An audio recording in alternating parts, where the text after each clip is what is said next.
Hi everyone and welcome back. Today is Supernatural Monday and today's video is going to be me.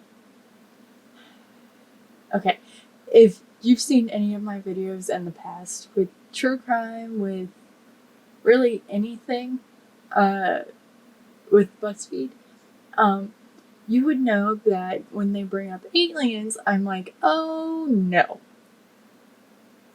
Almost immediately. I'm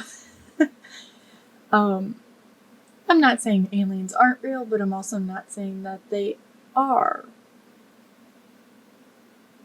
If that makes sense. Anyway, so I thought it would be a good idea to do Buzzfeed's 3 bizarre alien abductions and see how I can figure this one out. So that's what we're going to be doing today, is doing alien cases of alien abductions. Again, I want to thank Buzzfeed for making these videos so I can make them as well and react to them. So let's go ahead and get started.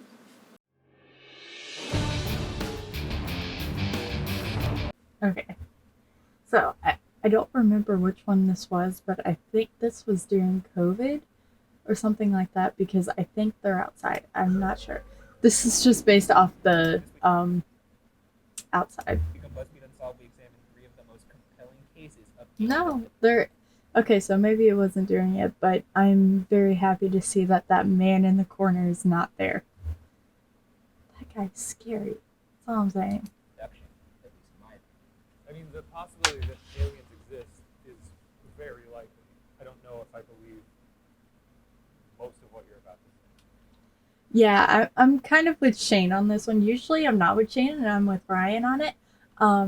But I've also been with Shane on a few things, and I have a feeling I'm going to be with him on this one.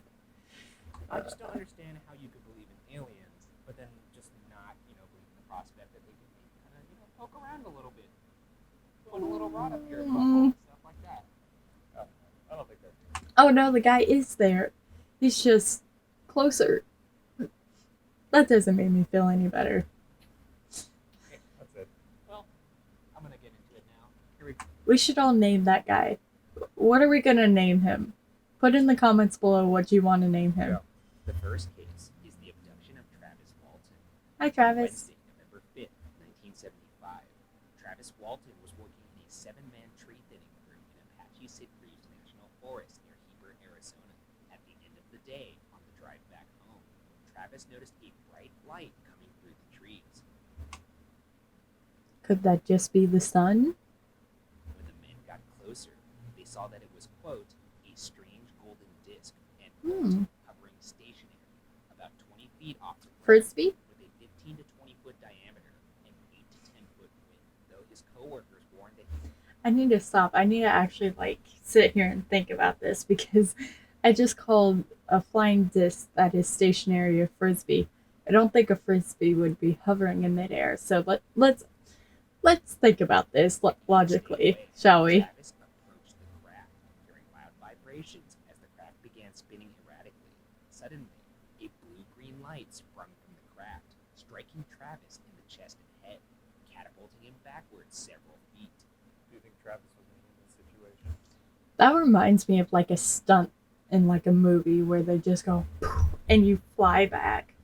Oh, yeah. Travis is the guy who dies first in Scary Movie. Yeah, right? Because in that situation, I probably would walk toward it, and then that'd be the end of me. What right? would you as you walk towards this extremely bright light through the trees? Like, get a load of this shit. That's the last thought you have in your head? I'd probably be curious. I'd walk toward it. What would make you curious enough to walk towards it? Because you have a scientific mind, you see this bright light coming through the trees. What do you think it is at first glance? Aurora. I just said what I thought it was. What I thought it would be. Bright light coming through the trees. Sun. You have a. You would be the best person to get it done. Oh, absolutely. The aliens would get tired of me. Right? They'd kick me off.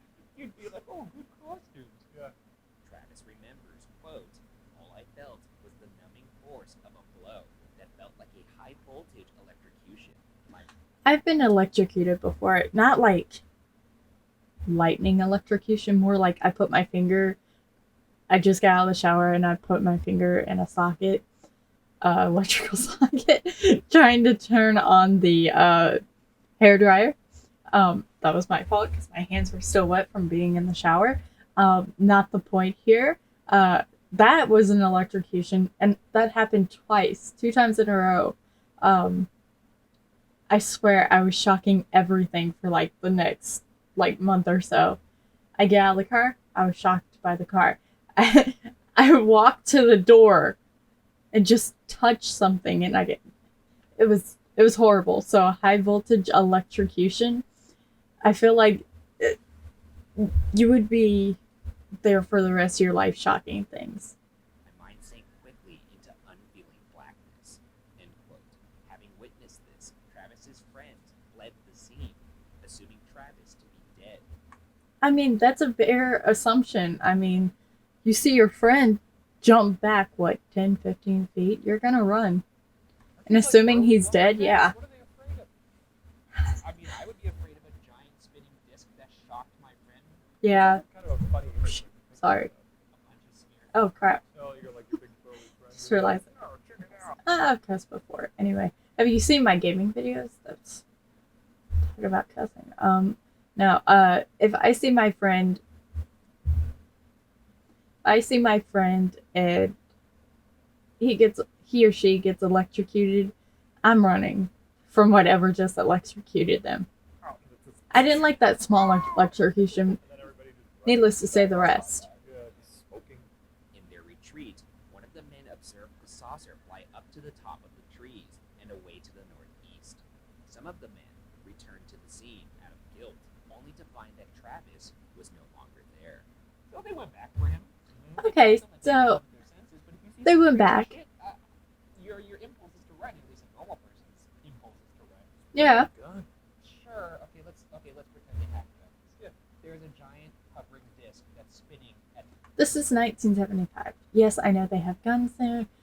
This is a different time, but they've also got what, big axes. I don't see any person actually thinking, "Oh, I have a giant axe. I'm gonna bring a gun just for safe measure." Like, okay, maybe that's just me. Maybe other people have that thought, but just me, I would be like, I got protection, it's fine. I got an axe. Top speed and shot a That's probably why I'm gonna die young. of lightning through a man's chest, and your solution is to shoot at it with a Right? pistol? Better than stand there and let it shock you, poop your pants. How about run? What they did? Huh? This is No. why you Run. die first in the movie. So basically, what we just went over was I would run. the experience as witnessed by all these men. Now, let's board the train to Crazy Town and go into Travis's recollection of what happened when he woke up. And this is only his recollection. Before we get into this, is there anything we need to know about Travis? Okay, normal dude. Normal dude. According to Travis's own writing Okay. about the experience, Travis awoke in what appeared to be a medical office or lab with a triangular ceiling among 3 humanoid beings with large brown. I don't like those humanoid beings that they just popped up on the screen. Those things are creepier than the other aliens from the was it the Men in Black episode? Yeah. Those things are creepier than that guy. And abnormally large heads. They stood under 5 feet tall, wearing I'm 5'2". Okay. Stood just under 5 feet. So I'm assuming like 4'11", 4'10". Oh. Let's assume this guy is normal height. Or I guess average height. Like 5'10". He's what, 2 feet taller than him? Or 1 foot taller than him? Them? Yeah, them. soft, billowy orange. I'd just kick him and leave. They're like minions? No, I'm just gonna imagine this guy being operated on by minions. Travis Yeah. attacked the 3 beings, who Okay. retreated. As Travis explored other rooms in an attempt to escape, he encountered a large, muscular man wearing a helmet, who forced him out of the craft into a warehouse with other saucers, eventually leading him into into another room with 3 more people, all very good looking. Quote, 2 men and a woman were standing around the table. They were all wearing velvety blue uniforms like the first man's, except that they had no helmets. The 2 men had the same muscularity and the same masculine good looks as the first man. The woman also had a face and figure that was the epitome of her gender. They were smooth-skinned and blemishless. No moles, freckles, wrinkles, or scars marked their skin. This guy sounds a little bit creepy right now. That sounds like they just found a way to make a robot or clone someone. I don't know. I mean, they cloned a sheep. I don't doubt they can figure out how to clone a human being. Because you'd think if you were on Might be more spaceship, dangerous though. internalizing a lot of information right now, you know, you're surrounded by aliens. Suddenly you see other people and you're not like, you don't go up to them and say, hey, what the fuck is going on? Right? Instead, you're looking at them going, oh, blemishes. I mean, that's my thought. Instead of what's going on, I'd say, "Oh, can I find your skin treatment at the local CVS somewhere? Because I need some of it." I don't know if you could tell on this camera, but it ain't no baby skin smooth kind of thing. Smooth, like porcelain. I'm imagining the epitome of her gender. I'm imagining. Oh. It's creepy. Right? The good looks of the man I had first met became more obvious on seeing them all together. They shook. That guy has a crooked nose. I don't know if it's supposed to be like that, but he got a crooked nose. These 2 guys look the same. I don't know if you can see my mouse, but this guy and this guy look the same. This guy, look at his crooked nose. He ain't the same. They lied. Shared a family-like resemblance. And she over here looking like she got a butt chin over here, the way it curves out like this. Although they were not identical. End quote. Okay, so they were not identical. Okay. These people gently pushed him onto a table and put a mask over his mouth and nose, at which point Travis passed out. They gave Travis anesthesia. What do you Travis mean? knew he was lying on the ground in Heber, Arizona. He saw a silvery disc-shaped craft hovering above the road near him, which then flew straight up into the sky and disappeared silently. They did not like Although he Travis. only believed he was gone for an hour or an hour and a half, he later learned he had been missing for 5 days. Over this period of 5 days, the rest of Travis's crew came under investigation for Travis's disappearance. During this investigation, the suspects underwent psychiatric testing and polygraphs, during which none of the men confessed to faking the abduction. All of the later lie detector tests administered to Travis and the other witnesses came back as passing or inconclusive. A psychiatrist suspected that the entire abduction was in Travis's imagination. It could He have. could not explain why the others went along with it. In a recent HuffPost Weird News podcast, Travis said, quote, about 15 years later, it was discovered that the trees nearest to where the UFO hovered had been producing wood fiber at 36 times the rate it had been in the 85 years before that.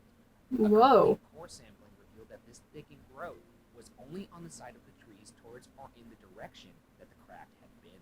End quote.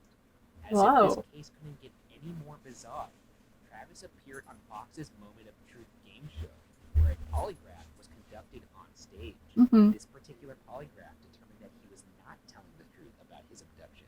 Regardless, Travis maintained To be fair, TV shows fake a lot of things, so. that the events transpired as he has told them. He was polygraphing all the witnesses. Okay, so all the polygraph tests showed that he, like, they.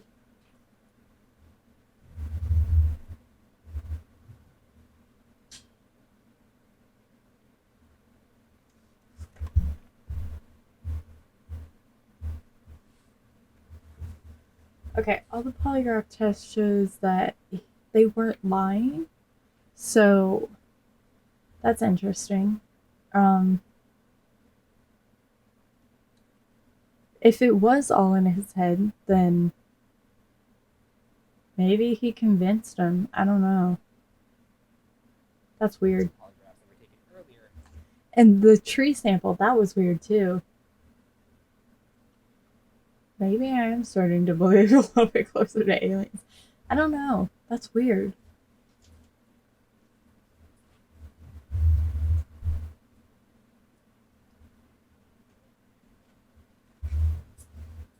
That's weird. I don't know. In an official place, we're all passing or inconclusive. Yeah. That's what matters to me. I think this game show thing isn't going to do shit. You still Yeah, the game showed they can fake things. He's still alive. Can't we just Ask him. anytime anyone has inconclusive evidence about a polygraph like that, bring him back in. How hard is that? Right? Where you at, Travis? Where you at? You want to Right? tell you about the orange billowy? I want to hear about it. I want to ask him why he was so obsessed with their skin. What was the fabric like? Was it venom? It was a fine lemonade. The second case is the abduction of Linda Napolitano. You will all Linda Napolitano. I like that. Psychologist Bud Hopkins worked closely with Linda to document and publicize her case. On November 30th, 1989, around 3:15 a.m. in New York City, Linda Napolitano So the witching hour? she awoke to find short aliens around her. See, that looks better. That looks like aliens. The other guys look creepy. This is more like aliens. This is what I imagine aliens to look like. She found herself unable to wake up her husband as she perceived the beings to be telling her to be quiet in an odd language.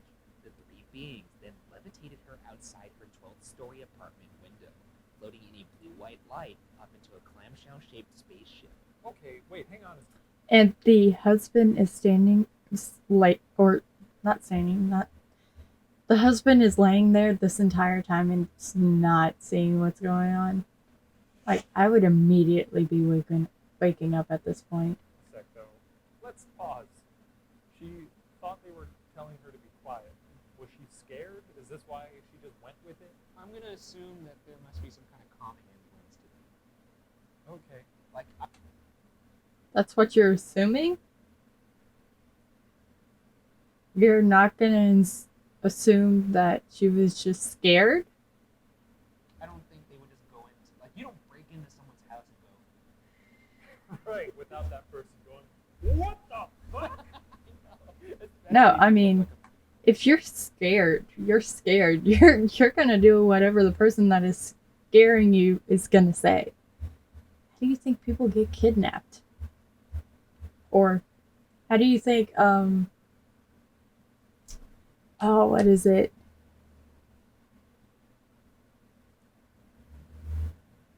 I can't think of it now. Oh, shoot. It's when someone gets kidnapped and they start to love their kidnapper. I'll think of it eventually if I don't put it in the comments. Once inside, the beings experimented on her, including putting an instrument inside her nose. After, she woke up nearly 2 hours later at 5 a.m. next to her husband in bed. Oh no. No. She could have been sleeping. Like, that could have been all a dream. I swear.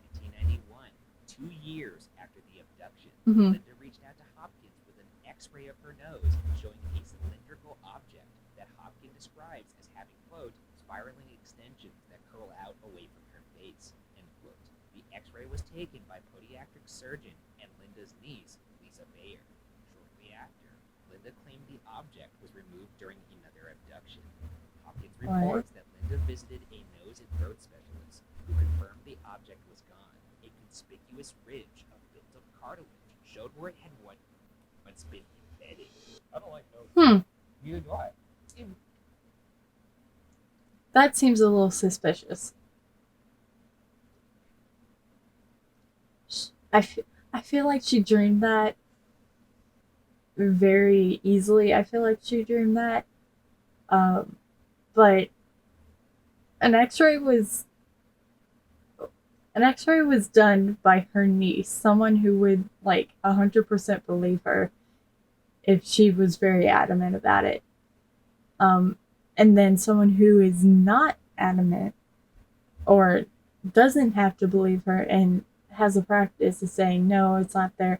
But it looks like there's something may have been there at some point. We captured an alien. The first thing we would do is try to figure out their anatomy. We would say, okay, what's this hole do? I feel like you'd at least Oh, try shit, to that's a talk people. to it or observe it and not just Nice. Wrong hole. Shove shit into its holes. I mean, in science, there's a certain amount of guess and check. If that may mean you accidentally stick your finger in a butthole or two. But that's science. They also have small. Fair, fingers, but right? still. I'm sure they have Small long, but long. E.T. had a long finger. He could get he could go way up into that butthole. E.T. would be a good doctor. He would be. Oh. These details are somewhat common among abduction tales, but what makes this case famous are the supposed witnesses to the event. What? In 1991, nearly 2 years after Linda's abduction, Mhm. Hopkins received a letter from a police officer detailing an experience with his partner in November 1989. Mm-hmm. The two were sitting underneath the FDR bridge when they saw a blue light with a woman being levitated alongside 3 strange beings. What? And they made their way into the light. They reportedly felt guilty for not helping the woman, and one officer had a nervous breakdown, spending nights parked underneath her building. They're cops. Aww. To be fair, I will say this: they felt guilty. Okay, I'll give them that. They felt guilty, but they are cops. So you would think they would go and help this lady. Okay. Take out your guns and start shooting the light. And if you can't hit the Right. light, you shoot the lady in the head because obviously you don't want her to go out of outer space. You'd be the worst diplomat when it comes to alien-human relations. Every fucking solution you've offered is shoot at them with your gun. What do you want? Fair. We shoot Fair. at people if they're in a no-fly zone. You know, They're in a no-fly zone. we'll shoot down a plane if it's unidentified and it's not supposed to be somewhere. Sure. Not every fucking alien interaction is Independence Day. Sometimes it could be like E.T. What if they just want to come and have a beautiful relationship with a little boy named Elliot? Didn't even Carl I Sagan? don't know about that. Oh my god, give me the fucking I'm Carl just Sagan. thinking. He said if aliens ever come here, it's not going to be pretty. Hopkins told Linda not to speak with the officers if they reached out to her to avoid contaminating their accounts. Unfortunately, the two visited Linda multiple times on their own volition, revealing their names to be Richard and Dan, looking for answers about what they saw that night. Linda directed them to Hopkins, and in a few weeks, Hopkins received a letter. This letter revealed that the two officers were actually bodyguards on a security detail for, quote, an important political figure, end quote. Who is the important political figure? That's what I want to know. This Who political is that? figure, who was also present with the two bodyguards during the abduction, also signed the letter, albeit under the moniker him. Some UFOologists believe this figure is the former Secretary General of the UN, Javier Perez de Guevara.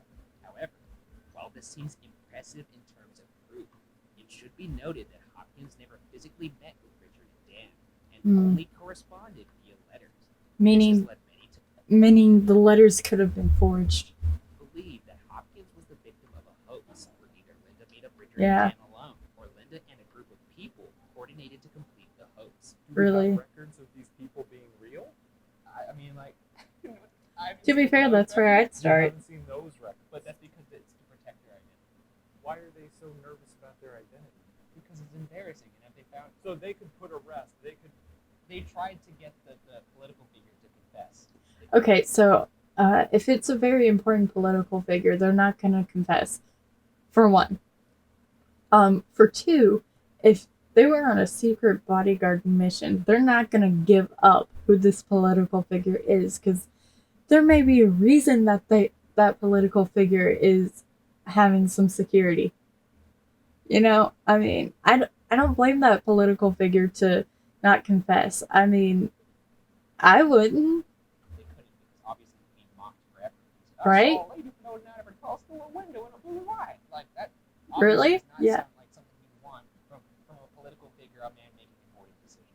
One takedown of the story in the book The Trickster and the Paranormal cites a person who formerly served in dignitary protective services, who explained that details of the night of the abduction provided by Richard and Dan didn't line up with security protocol for moving officials. Won't they? I mean, take that for what it is. Also, I don't imagine that security protocol for moving officials has like a fucking like page or two dedicated to what happens if an alien ship lands above you. At Fair. this level, you think they would be professionals, right? It's an alien. Still, according to Sean F. Mears, a UFO and alien abduction researcher who worked with Hopkins, there are 23 witnesses on the public record, ranging from family and friends to complete strangers. Mm. 3 of these strangers worked at the nearby New York Post. One of whom was an investigative reporter named Steve Dunleavy. Despite the questioned credibility of the two main witnesses, Linda maintains the truth lies in all the witnesses. She has said, quote, "If I was hallucinating, then the witnesses saw my hallucination. That sounds crazier than the whole abduction phenomenon." End quote. There were a You lot of know, that is fair. I will give her that. You know, I can't blame her on that one. her quote makes sense.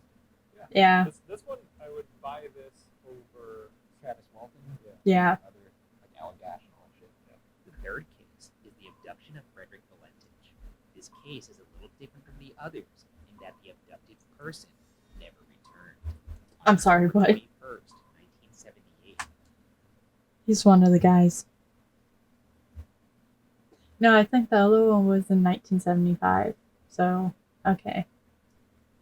I was gonna say he was. Well, I said he's one of the guys. I'm thinking, you know, maybe he's one of the guys that Travis saw.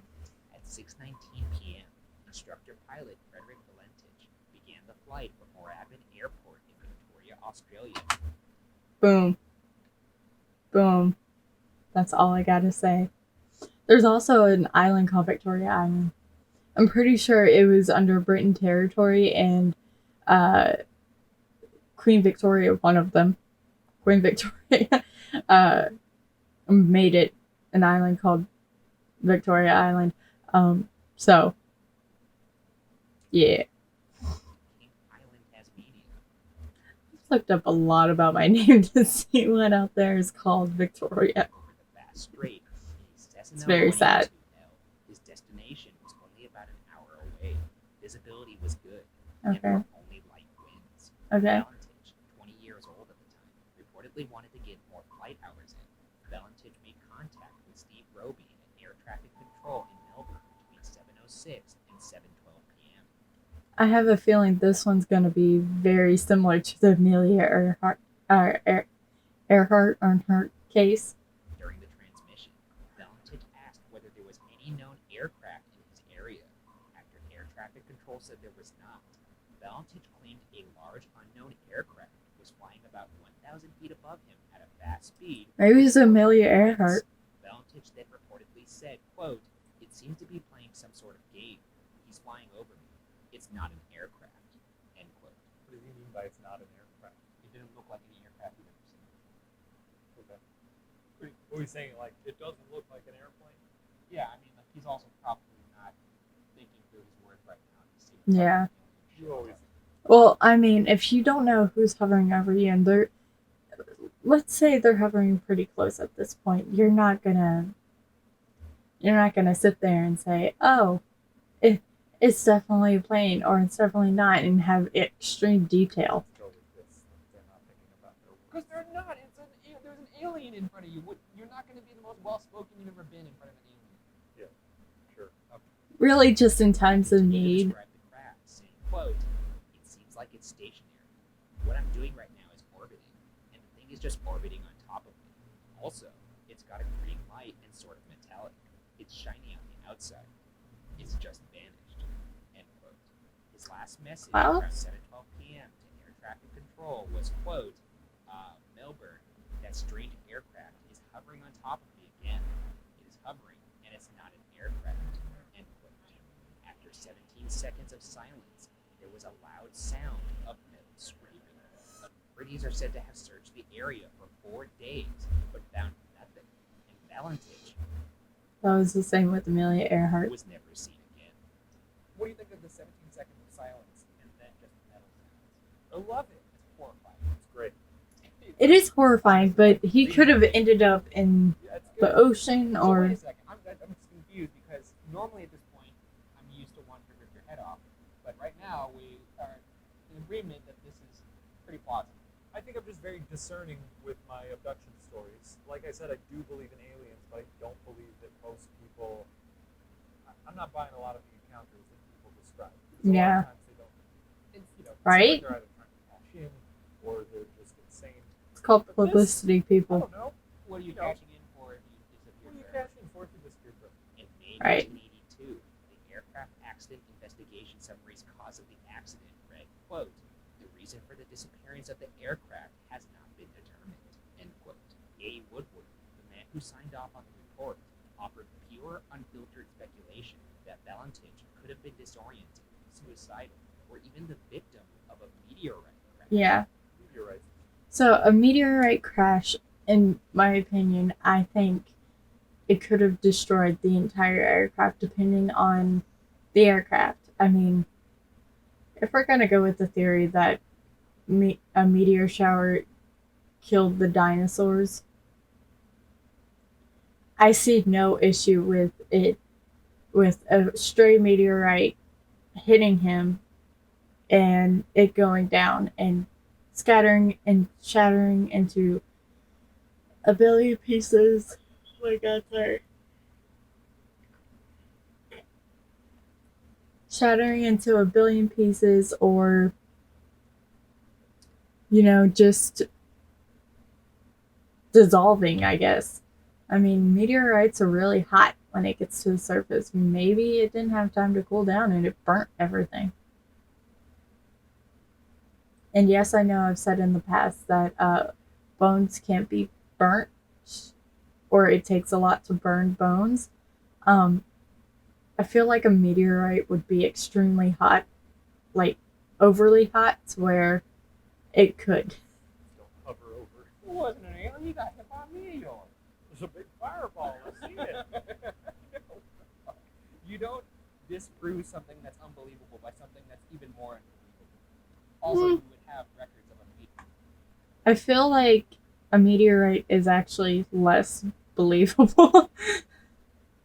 Or, no, more believable. My bad. I feel like a meteorite is more believable. And no, we wouldn't have record of it. Meteorite crashing and hitting the fucking one alternate theory. Well, if a meteorite comes in and it hits a plane, it could break into pieces along with the plane, and we wouldn't have record of it because it wouldn't have hit the surface. You wouldn't have seen it hit the surface because it hit something before you could even see it. Although, to be fair, I don't know a lot about aircraft, so I could be wrong in this. 2013 issue of Skeptical Inquirer. The story mentions that Valentich was inexperienced as a pilot and had supposedly been sighted twice for deliberately flying blind into a cloud. According to another source, Valentich was reportedly fascinated with UFOs and even had a UFO scrapbook with him when he disappeared. Yeah, no. Sorry. Can't, nope. He could have made up all of this and, ended up going down to, the island where he was supposed to be or whatever. He could have made up all of this and, changed his name or got plastic surgery or something. Okay. This is what happened. This has happened a couple other times. Yeah. You always present a very, you get the case presented in a way that makes me say, all right, There's strong rhetoric. not bad. Yeah. You do a pretty good job of that. And then you throw something like this in, he was obsessed with UFOs and wrote fan fiction about himself dying at the hand of a UFO. I did not say that. I said reportedly fascinated with UFOs. The publication Skeptical Inquirer posits that Valentich's experience was some mixture of wanting to see something, being easily led to believe that anything he didn't recognize was a UFO, Yeah. becoming disoriented, and or mistaking stars and the Cessna's own lights as lights from another object. They discredit him Yeah. a fair amount. I don't think. Not entirely. Yeah. I still find it convincing. I mean, I find it intriguing because the plain UFO encounters are always the most convincing to me. However, it should be mentioned that other sources contest that Valentich was an experienced pilot. It's also worth noting that the Cessna 182 planes were designed to float in the case of a water lake. Historian Reg Watson has also found numerous reports of UFO sightings, including reports of cigar-shaped lights seen near King Island, Australia, for 2 months prior to Valentich's disappearance. Okay, so A this was farmer allegedly right saw a there. craft flying over his land near Adelaide the morning after Valentich vanished. He claimed that Valentich's plane was stuck to the side of the craft. Furthermore, one of the last pieces of information on record was Valentich reaching Cape Otway at 7 p.m. Here's a photograph taken off Cape Otway 20 minutes before Valentich vanished that shows a strange shape in the sky. Let's see the picture. Here we go. Right there. Big blue. That's the sky, and that's the weird is legit. This corroborates. But this also doesn't look like a UFO either. That could also be like a We don't really know bug. what a UFO looks like, do we? Looks like some like It could God be spit out his gun. right. Like I'm thinking like a bug or something hit the camera. Exactly the same thing as saying like, oh, this doesn't look like a lava monster. But you Because just we don't know what a lava monster looks like. We don't know what a UFO looks like. They're apparently made up. So until we see definitive proof, This is supposed to be your definitive this is a very proof. strong case that this happened. and you're welcome to think that. It's fine. I thought this was supposed to be definitive Nobody can proof. say for sure if aliens are real, let alone alien abductions. Until we procure solid physical evidence beyond eyewitness testimony, the lore behind aliens and abduction will likely remain just that, lore. Hopefully one day we'll have a definitive answer. But for now, whether or not aliens abduct humans will remain unsolved. Out of all three of those, the one I can believe the most was the second one, who had many eyewitnesses. But still, I feel like the first one, the guy made it all up. I still kind of think that the lady in the second one could have slept, but I do agree with her statement that if she had made it up, then, or had a hallucination, then everyone else saw her hallucination. So I do believe her in that. And as far as the third one, it reminds me of the Amelia Earhart one, which I also did not believe was an alien abduction. So yeah, let me know if you believe in aliens or what you think about aliens, what you think about these. Remember, give me a name for the random, like I guess he's a mannequin in the background of these videos in the comments below.